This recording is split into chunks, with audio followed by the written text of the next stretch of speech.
یہ بات تو مشہور ہے کہ مکے میں آبادی کا آغاز سیدنا اسماعیل علیہ السلام سے ہوا۔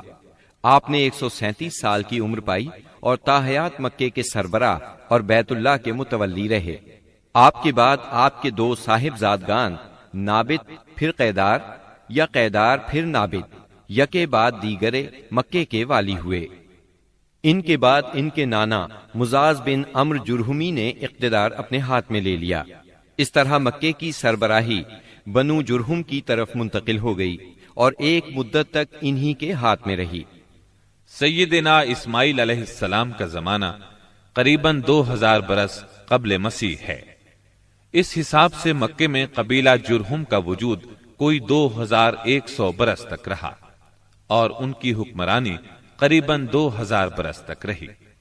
بنو خزاعہ نے مکہ پر قبضہ کرنے کے بعد بنو بکر کو شامل کیے بغیر تنہا اپنی حکمرانی قائم کی۔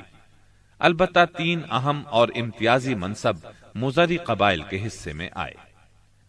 نمبر 1، حاجیوں کو عرفات سے مزدلفہ لے جانا اور یوم النفر یعنی 13 ذی الحجہ کو مینا سے روانگی کا پروانہ دینا۔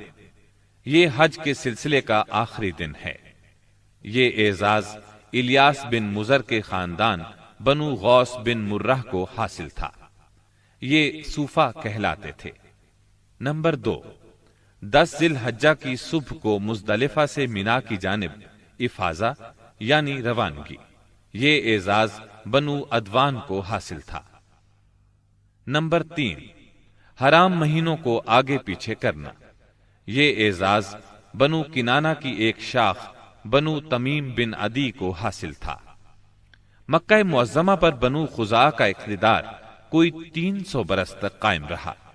یہی زمانہ تھا جب عدنانی قبائل مکے اور حجاز سے نکل کر نجد، عراق کے اطراف اور بحرین وغیرہ میں پھیلے اور مکے کے اطراف میں قریش کی صرف چند شاخیں باقی رہیں، مگر مکے کی حکومت اور بیت اللہ کی تولیت میں ان کا کوئی حصہ نہ تھا، یہاں تک کہ قصی بن کلاب کا دور آیا۔ قصی نے مکے کا بندوبست اس طرح کیا کہ قریش کو مکے کے اطراف سے بلا کر پورا شہر ان پر تقسیم کر دیا اور ہر خاندان کا ٹھکانہ مقرر کر دیا۔ البتہ مہینے آگے پیچھے کرنے والوں کو نیز آل صفوان، بنو ادوان اور بنو مرہ بن عوف کو ان کے مناصب پر برقرار رکھا، کیونکہ قصی سمجھتا تھا کہ یہ بھی دین ہے، اس میں رد و بدل کرنا درست نہیں۔ قصی کا ایک کارنامہ یہ بھی ہے کہ اس نے حرم کعبہ کے شمال میں دار الندوہ تعمیر کیا۔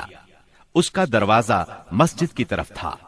دار الندوہ دراصل قریش کی پارلیمنٹ تھی، جہاں تمام بڑے بڑے اور اہم معاملات کے فیصلے ہوتے تھے۔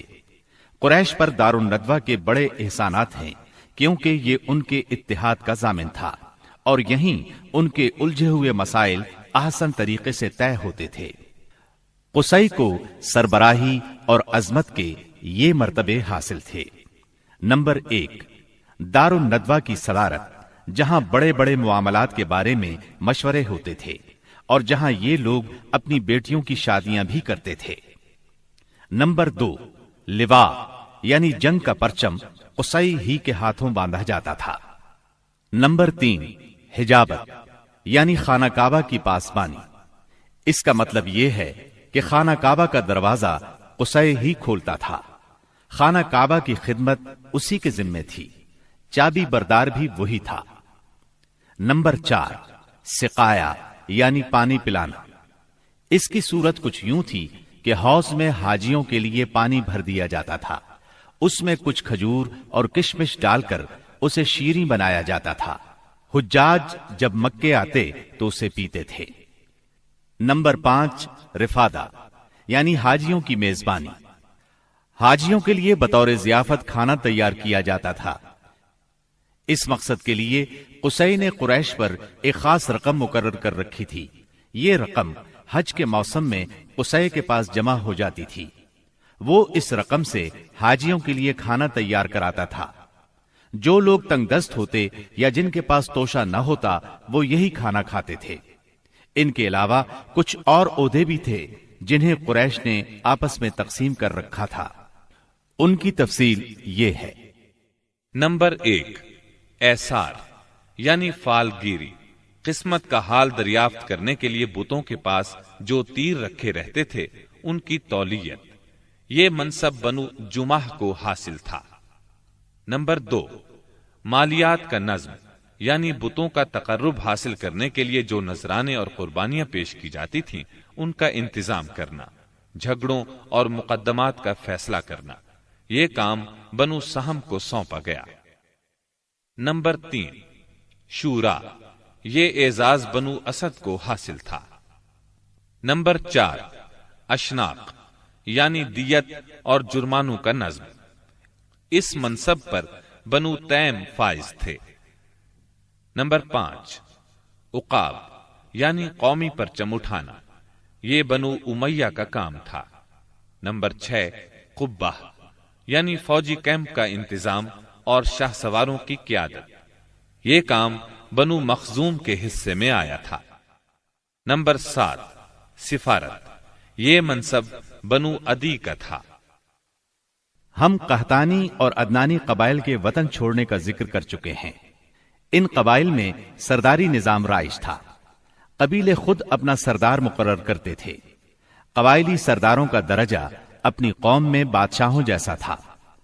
قبیلہ صلح اور جنگ میں بہرحال اپنے سردار کے فیصلے کا پابند ہوتا تھا۔ سردار کو وہی اقتدار اور اختیارات حاصل تھے جو کسی بادشاہ کو ہوا کرتے ہیں۔ حتیٰ کہ بعض سرداروں کا یہ حال تھا کہ اگر کبھی وہ بگڑ جاتے تھے تو ہزاروں تلواریں بے نیام ہو جاتی تھیں، اور وہ یہ بھی نہیں پوچھتے تھے کہ سردار کے غصے کا سبب کیا ہے۔ اب رہا سیاسی حالات کا مسئلہ۔ جزیرت العرب کے 3 سرحدی علاقے تھے، یہ تینوں غیر ممالک کے پڑوس میں تھے۔ ان کی سیاسی حالت سخت پریشان کن تھی۔ وہاں انتشار کی کیفیت تھی، صورتحال زوال پذیر تھی۔